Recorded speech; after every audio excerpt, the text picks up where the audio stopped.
Dikarenakan apakah puasa Arafah itu tanggal 9 Dzulhijjah ataukah puasa Arafah itu adalah pada waktu jamaah haji sedang wukuf di Arafah.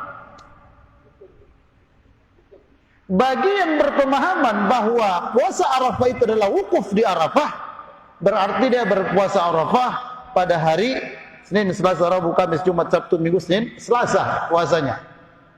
Karena hari Selasa itu jamaah haji sedang wukuf di Arafah.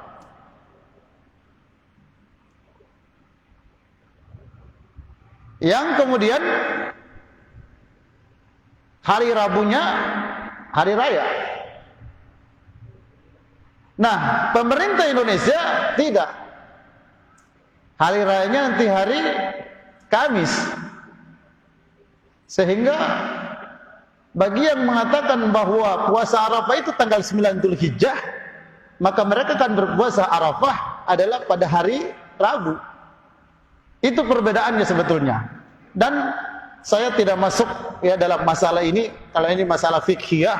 Yang pasti kenapa berbeda? Perbedaannya di situ, Pak. Kalau Bapak mengatakan bahwa puasa Arafah itu adalah tanggal 9 Dzulhijjah, maka kalau mengikuti kalender Indonesia, puasanya nanti hari Rabu. Tapi kalau pakai kalender Muhammadiyah, maka puasanya adalah hari Selasa. Tapi kalau Bapak mengikuti puasa Arafah itu wukuf di Arafah, maka puasanya adalah jamaah haji wukuf di Arafah di Selasa nanti. Nah, disitulah perbedaan pendapat tersebut. Ya, ala kulli hal masing-masing punya alasan dan punya dalil. Saya tidak masuk dalam hal ini, cuman sekedar memberitahu kepada kita kenapa berbeda. Salawat dan taslim semoga dilimpahkan kepada baginda Rasulullah Muhammad sallallahu alaihi wasallam, kepada keluarganya, sahabat-sahabatnya, dan semoga semua kita termasuk pengikutnya yang setia, istiqomah mengamalkan tuntunan syariat Islam ini hingga Allah Subhanahu wa taala memanggil kita di kemudian hari nanti. Yang paling penting bagi kita, Pak, hadis ini. Kata Nabi sallallahu alaihi wasallam, "Ma min ayyamil 'amalus shalih fihinna ahabbu ilallahi min hadhil ayyamil ashar." Tidak ada amalan soleh yang paling Allah cintai melebihi amalan soleh yang dilakukan di 10 pertama bulan Dzulhijjah ini. Nah, ini kotak celengan yang sedang beredar. Kalau biasanya Bapak isi 5.000, isinya 10.000. Karena hari ini adalah 10 pertama bulan Dzulhijjah. Kata Nabi, tidak ada amalan soleh yang paling Allah cintai melebihi amalan soleh yang dilakukan di 10 pertama bulan Dzulhijjah. Sekarang itu. Sampai ada sahabat yang bertanya, qalu ya Rasulullah, walal jihadu fi sabilillah. Ya Rasul, apakah orang yang berjihad di jalan Allah tidak bisa menandingi amalan soleh yang dilakukan 10 pertama bulan Dzulhijjah? Kata Nabi, walal jihadu fi sabilillah. Meski orang yang berjihad di jalan Allah. Bayangkan orang yang berjihad di jalan Allah itu, Pak, tetesan darah dia pertama jatuh ke tanah, terhapus semua dosanya kecuali hutang. Bisa memberikan syafaat kepada 60 keluarganya yang berhak masuk neraka, tidak jadi masuk neraka karena ada dia. Meninggal masuk surga langsung, dipasangkan dengan 60 bidadari. Dan masih banyak lagi fadilah-fadilahnya. Ternyata mujahid fisabilillah belum mampu menandingi amalan soleh yang dilakukan di 10 pertama bulan Dzulhijjah. Kini kita sedang berada di bulan itu, 10 pertama bulan Dzulhijjah.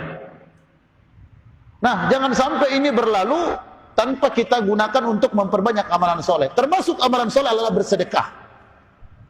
Ya, kalau Bapak bersedekah setelah Idul Adha dengan sedekah sebelum Idul Adha, termasuk malam ini, tentu fadilah dan keutamaan pahalanya akan berlipat-lipat sekarang ini.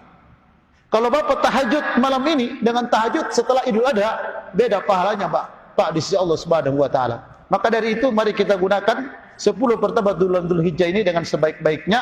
Dan termasuk amalan soleh yang paling besar adalah datang mendengarkan ceramah, belajar menuntut ilmu. Pahala yang begitu besar. Kata Allah Subhanahu wa taala Al-Qur'an, surah Al-Mujadilah ayat 11. Yarfa'illahu alladhina amanu minkum walladhina utul ilma darajat. Allah mengangkat derajat orang-orang yang beriman di antara kalian dan orang-orang yang berilmu beberapa derajat.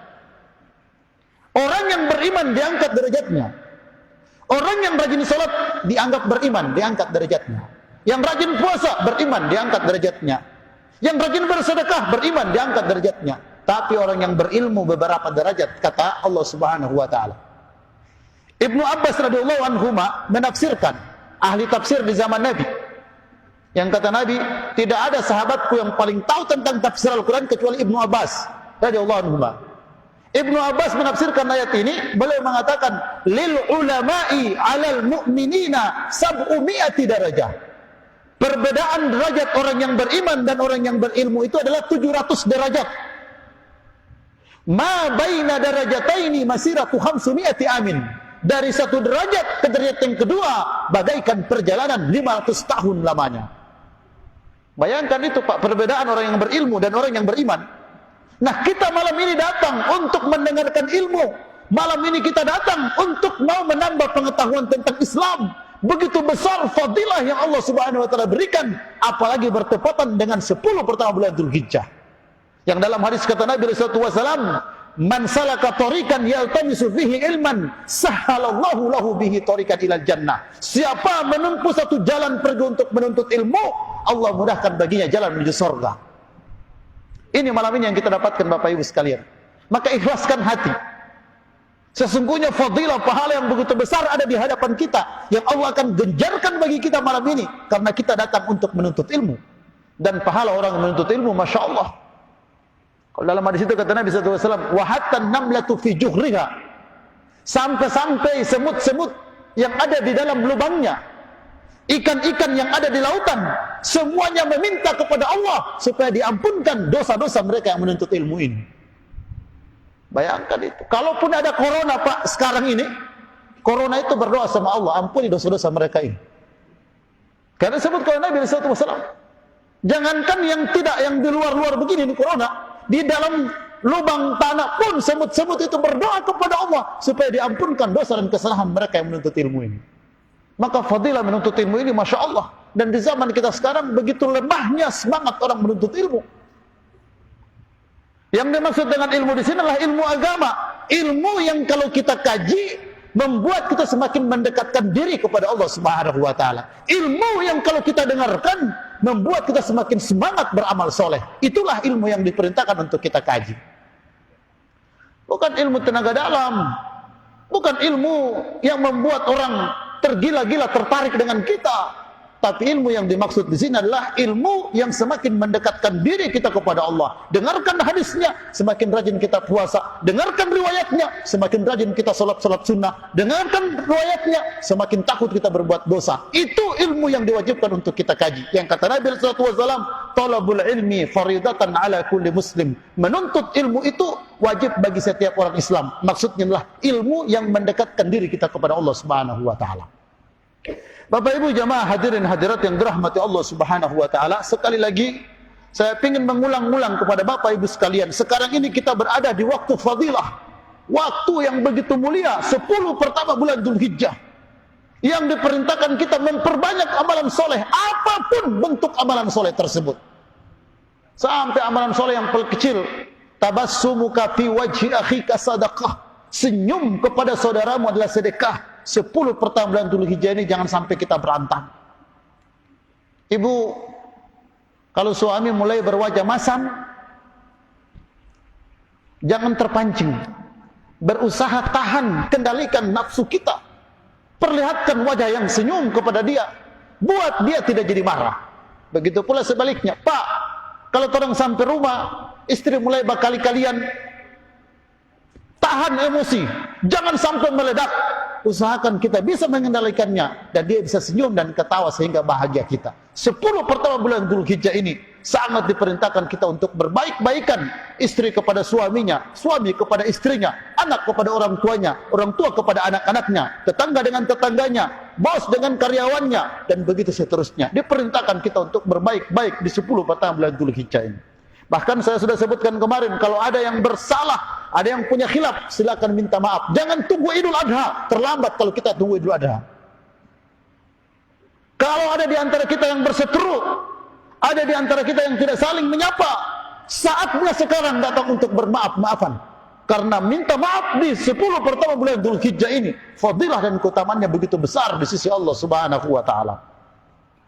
Bapak Ibu jamaah hadirin hadirat yang dirahmati Allah Subhanahu wa taala, kita akan melanjutkan kajian tafsir Ibnu Katsir yang sudah masuk di surah Al-Baqarah ayat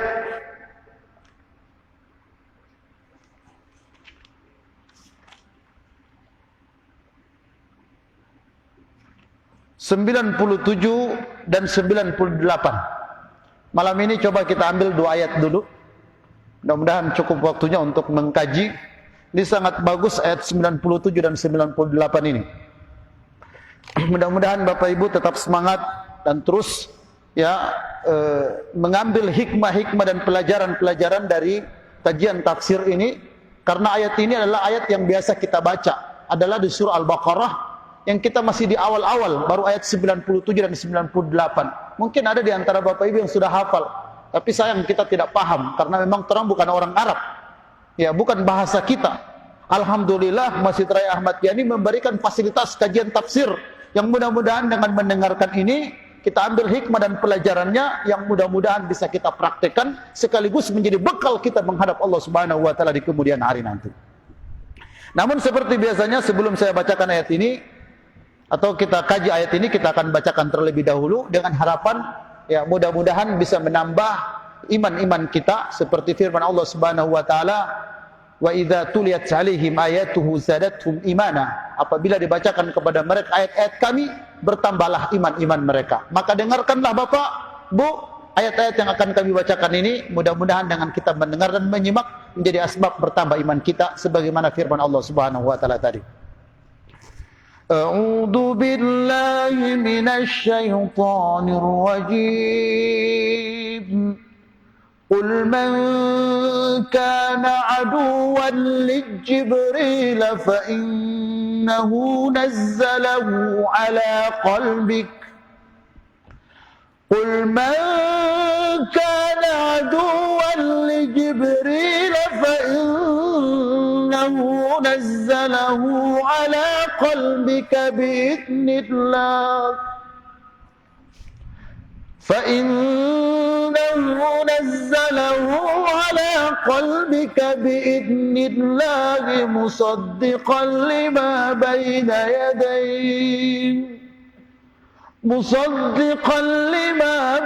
يديه وهدى وبشرى للمؤمنين. من كان عدوا لله وملائكته ورسله وجبريل وميكال. من كان عدوا لله وملائكته ورسله وجبريل وميكال فإن الله عدو للكافرين.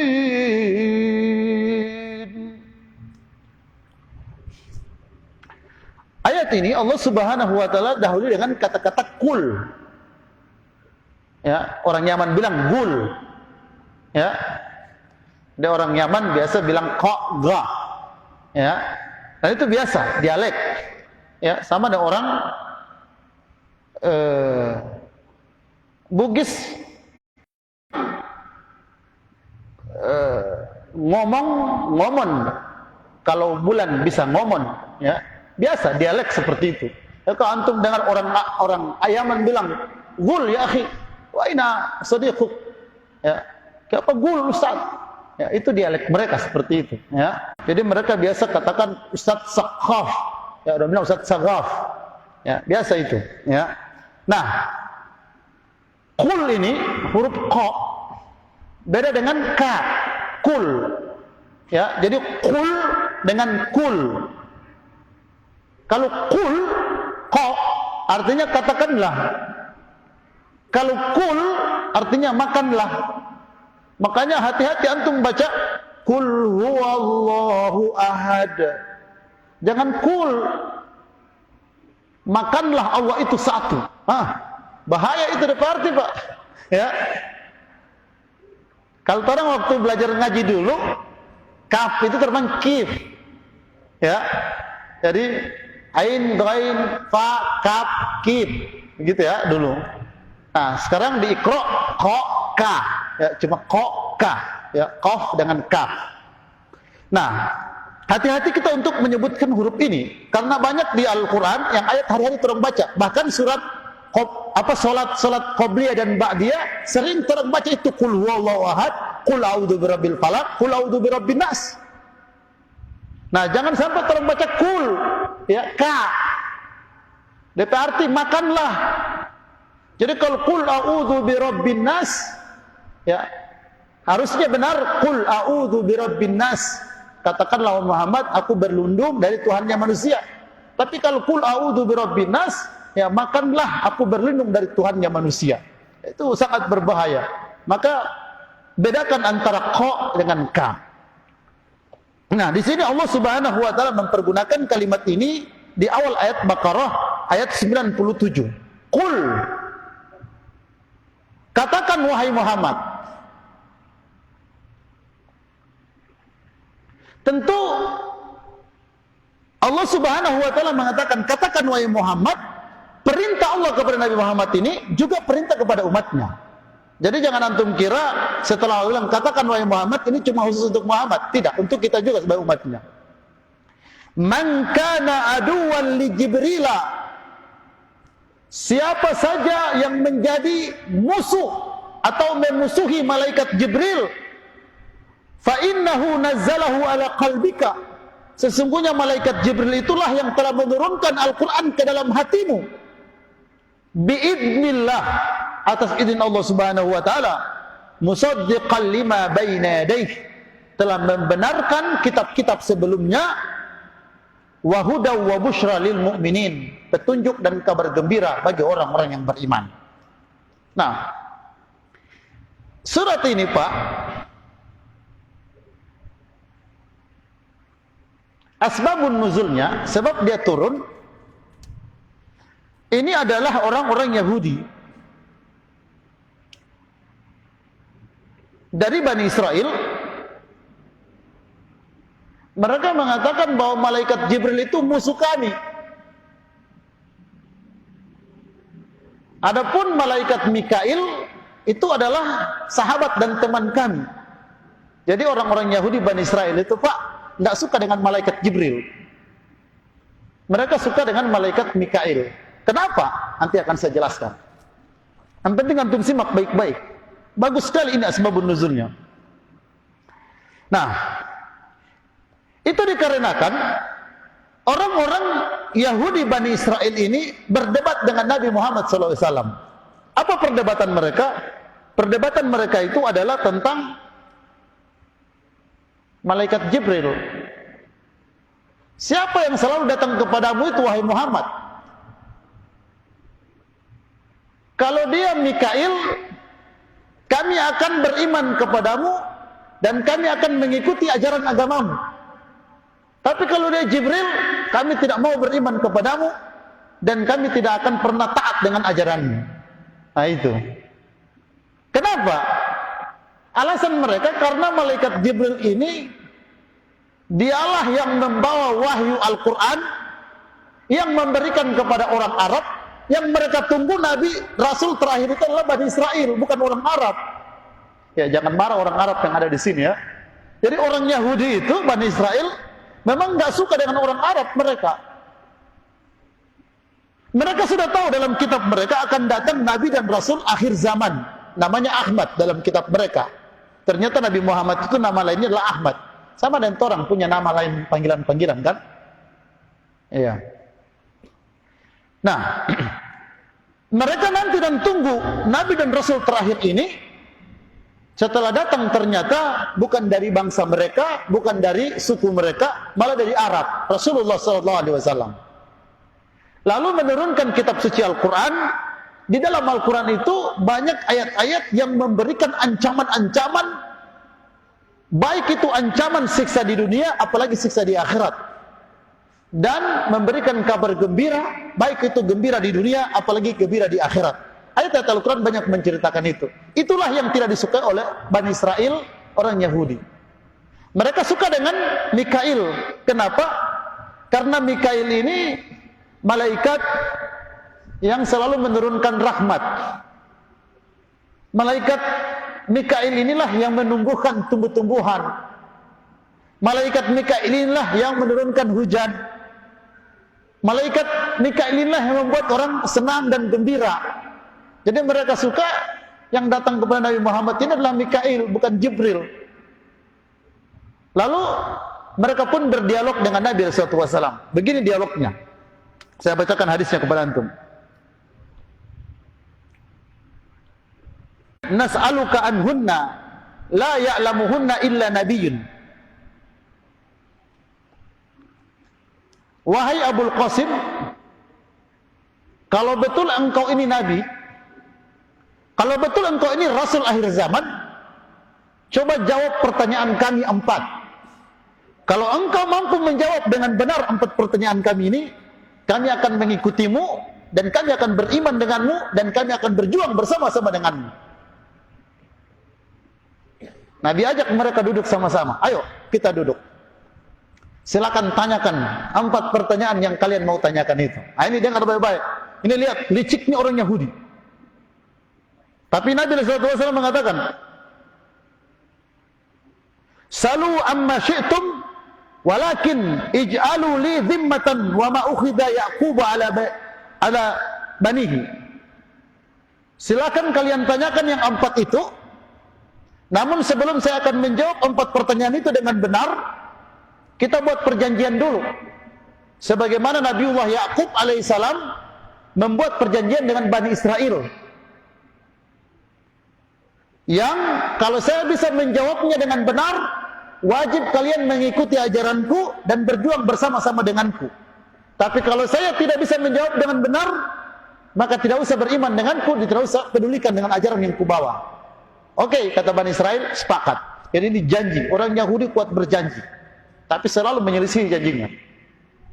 Silakan tanya. Maka mereka pun mulai bertanya. Pertanyaan pertama, akhbirna ayyut ta'amil ladzi harrama Bani Israel ala nafsihi min qabli an tunazzala Taurat. Coba ceritakan kepada kami, wahai Muhammad, kalau betul Anda Nabi dan Rasul Allah yang terakhir, ceritakan kepada kami, sebutkan kepada kami apa makanan yang diharamkan oleh Bani Israel sebelum turun Taurat. Nah, ini pertanyaan gagah ini kalau ditanyakan sama Bani Israel, orang Yahudi. Itu pertanyaan Yahudi kepada Nabi Muhammad. Ceritakan kepada kami apa makanan yang orang Bani Israel haramkan atas diri mereka sebelum turun Taurat. Jadi dulu sebelum turun Taurat itu Pak semuanya halal. Semuanya boleh makan. Setelah turun Taurat ada yang halal, ada yang haram. Nah, sebelum turun Taurat ini Bani Israel telah mengharamkan jenis makanan tertentu bagi diri mereka. Apa itu makanan yang diharamkan oleh Bani Israel sebelum turun Taurat? Itu pertanyaan pertama. Pertanyaan kedua, sebentar baru saya jawab ya. Jawaban Nabi tentunya. Ya, saya cuma menerjemahkan ke antum. Pertanyaan kedua,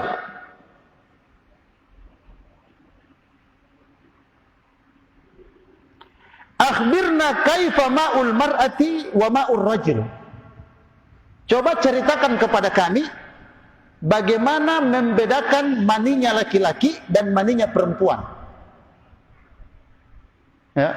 Ini ilmu untuk antum dapat ini, apalagi yang pasangan muda-mudi yang baru menikah, ini sangat bagus antum dengarkan nanti penjelasan Nabi. Pertanyaan ketiga, wa kaifa yakunu dzakaru minhul wal unsa. Ceritakan kepada kami dan jelaskan wahai Muhammad,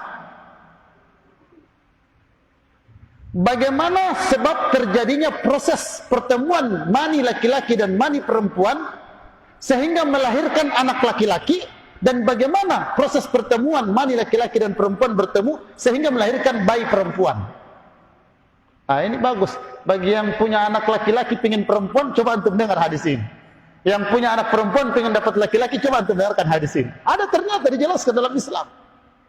Memang secara syar'i, secara Islam, sudah Allah takdirkan itu. Ya, anak kita laki-laki atau perempuan sudah Allah takdirkan. Tapi ada asbab. Kalau dalam bahasa ikhtiar, ya.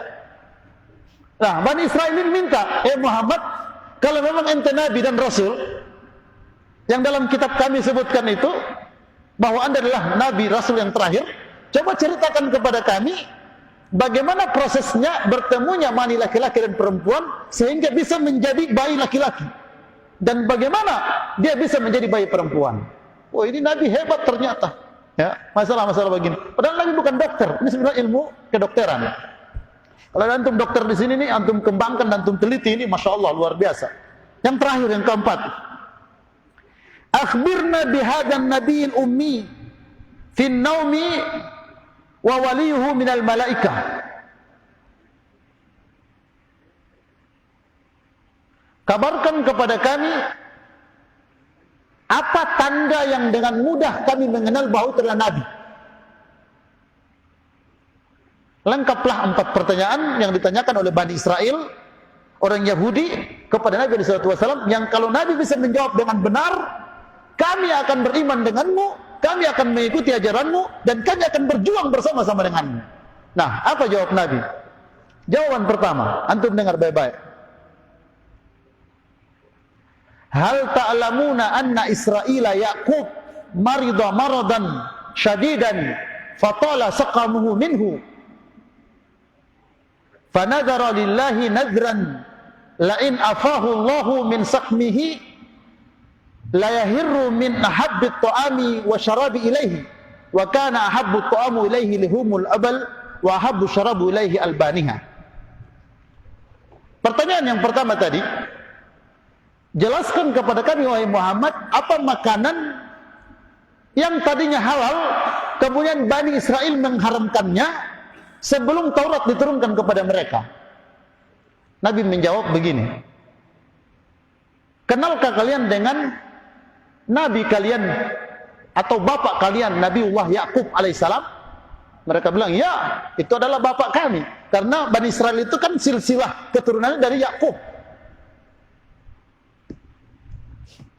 yang termasuk melahirkan 12 anak itu, termasuk Nabi Yusuf di situ, itu kan silsilah keturunan Bani Israel. Nah, Nabi Yaqub ini, kata Nabi Muhammad, suatu ketika beliau sakit yang sangat parah, penyakit yang begitu aneh yang beliau derita, berbagai macam obat beliau konsumsi tidak baik-baik, macam-macam cara dia cari, dia tempuh untuk mendapatkan kesembuhan, nggak sembuh-sembuh. Akhirnya dia bernazar. Nabi Yaqub ini, kata Nabi Muhammad SAW, akhirnya bapak kalian Nabi Yaqub itu bernazar, jikalau Allah menyembuhkan penyakitku, aku tidak akan makan makanan yang paling kucintai, dan aku tidak akan minum minuman yang paling kucintai. Itu nazarnya Nabiullah Yaqub alaihissalam, bapaknya orang Bani Israel. Ternyata setelah beliau bernazar dengan nazar itu, Allah sembuhkan penyakitnya. Dan itu belum turun Taurat. Maka makanan yang paling disukai oleh Nabi Yaqub alaihissalam adalah daging onta. Dan minuman yang paling disukai adalah susunya. Maka sejak itu Nabi Yaqub alaihissalam tidak mau makan daging onta dan tidak mau minum susunya, karena sudah bernazar. Bagaimana dengan jawaban saya? Mereka bilang, sadaqta, Anda benar, ya, Anda betul. Lolos pertanyaan pertama. Pertanyaan kedua, bagaimana membedakan maninya laki-laki dengan maninya perempuan? Sekali lagi, dulu belum ada ilmu kedokteran seperti sekarang. Kalau sekarang mah diambil, diteliti, dimasukkan di lab, gampang untuk membedakan. Dulu nggak ada begitu, Pak. Baru ini Nabi, kamu mungkin Nabi mau pergi cari-cari cek-cek yang seperti itu, ya, gitu ya. Nah, mereka tanyakan kepada Nabi SAW, bagaimana cara membedakan mani laki-laki dan mani perempuan? Kata Nabi SAW, pertanyaan kalian itu, hal ta'lamuna anna ma'ar rajuli abyadun ghalidun wa anna ma'al mar'ati asfarun raqiqun. Air mani laki-laki itu adalah warnanya putih dan kental. Sementara maninya perempuan itu warnanya kekuning-kuningan dan encer. Wallahu alam, dari mana Nabi tahu itu? Ya.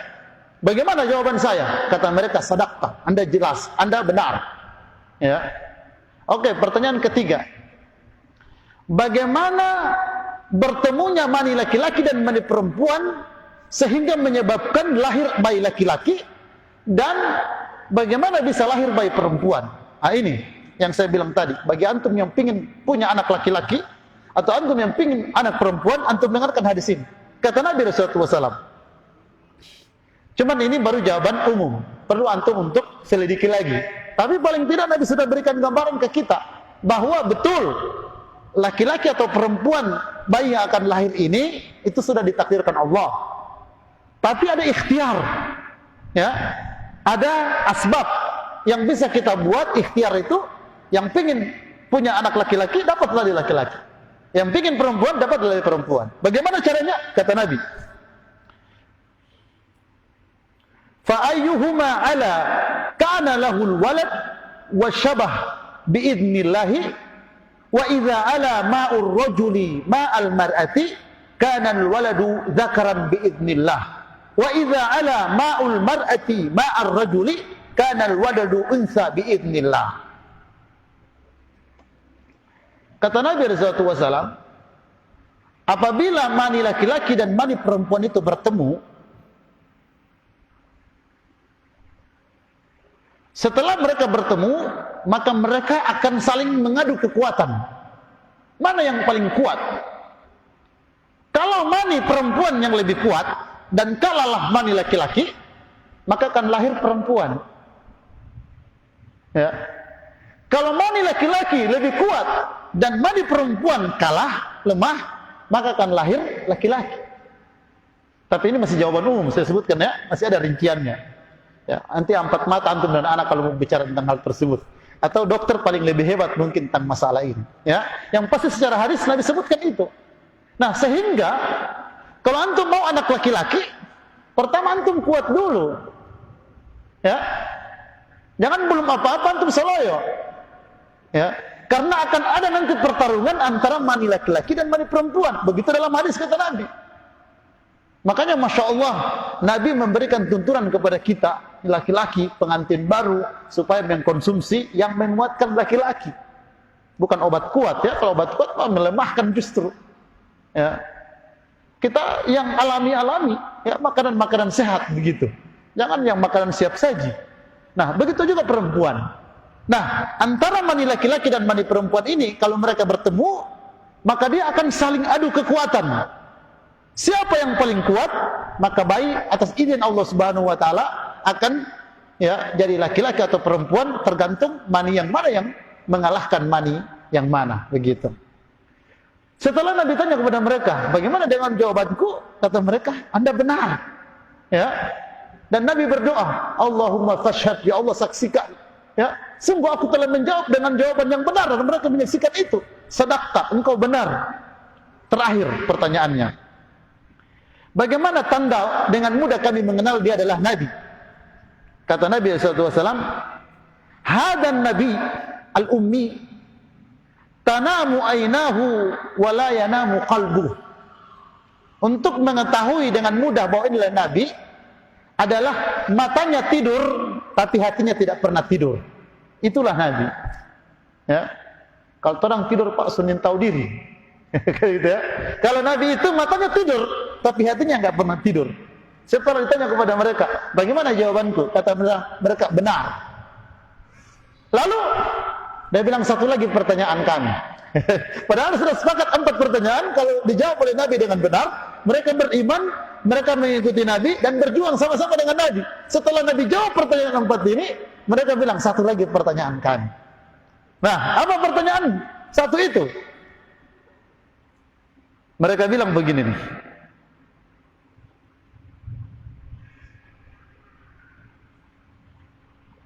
hadisna man waliyuka minal malaikah fa indaha nujami'uka au natrukuka.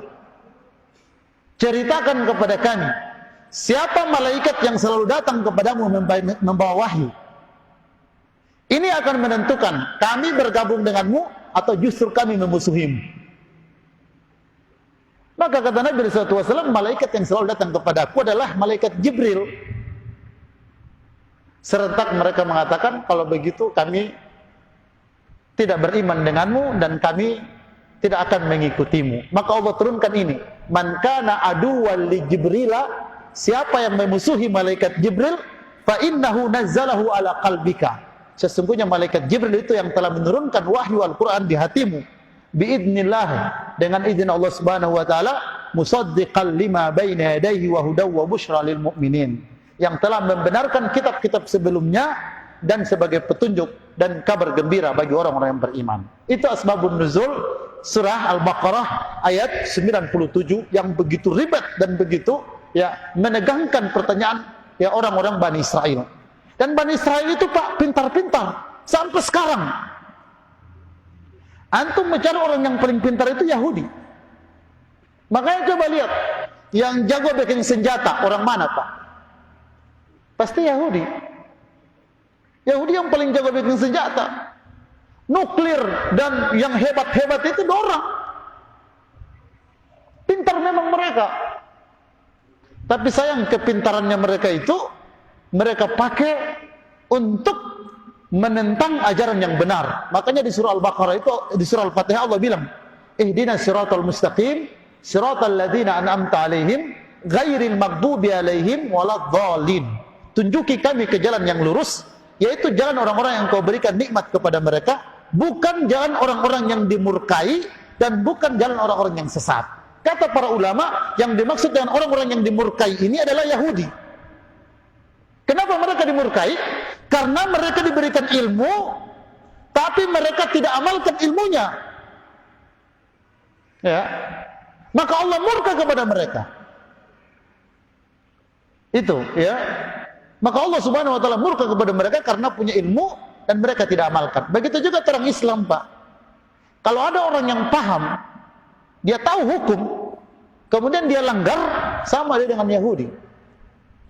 Ya. Makanya orang ini Pak belajar untuk supaya orang amalkan. Bukan orang belajar untuk orang mau debat ustadz yang lain. Kita suka ikut kajiannya Ustadz Mahmud karena dalam kitab-kitab yang dia sebutkan. Nah, ini menjadi senjata bagi saya mau hantam guru-guru yang lain. Nah, ini salah niat kita, Pak. Nggak boleh begitu. Sama dengan Yahudi nanti orang kalau begitu modelnya. Ya.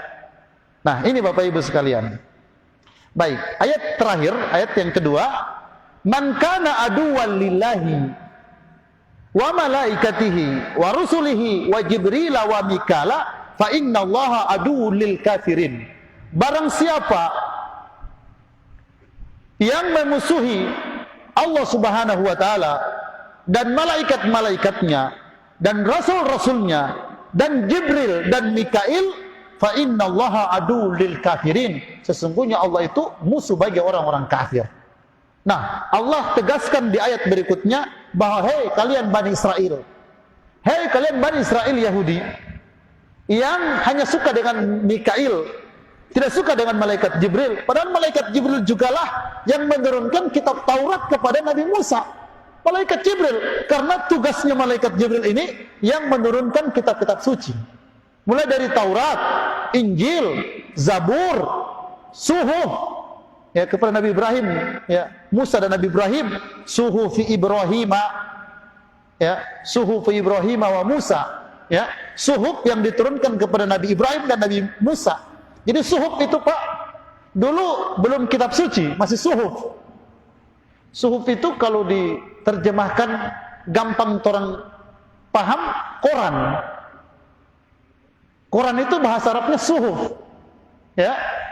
Beda dengan majalah. Kalau majalah sudah buku. Suhuf itu adalah lembaran-lembaran. Koran itu kan lembaran-lembaran Pak ya. Cuma besar dia. Nah, suhuf itu bentuknya begitu Pak. Yang Allah turunkan kepada Nabi Ibrahim dan Nabi Musa. Itu yang menurunkan adalah malaikat Jibril. Nah, isi kitab-kitab suci ini, baik itu Taurat, baik itu Injil, baik itu Zabur, baik itu Suhuf, apalagi Al-Quran, semua isi-isi kitab suci ini dua: mengajak kepada kebenaran, melarang kepada kesesatan. Itu inti kitab suci. Dan dua-dua itu tidak disukai oleh Bani Israel. Mereka tidak mau diajak kepada kebenaran, dan mereka tidak mau dilarang berbuat kerusakan. Itu masalahnya Pak. Makanya mereka tidak suka kepada malaikat Jibril. Karena dialah yang menurunkan hukum ini, ya, memerintahkan untuk berbuat baik dan melarang untuk berbuat kerusakan. Itulah isi kitab-kitab itu. Ya, hanya saja Al-Qur'anul Karim ini lebih lengkap dan lebih sempurna, yang membenarkan kitab-kitab sebelumnya dan memiliki ajaran yang sempurna yang tidak ada di ajaran sebelumnya, disempurnakan dalam kitab suci Al-Qur'an ini.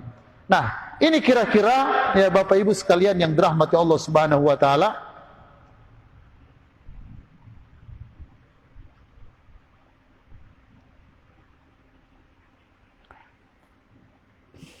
maka itulah penyebabnya kenapa Bani Israel benci dengan malaikat Jibril.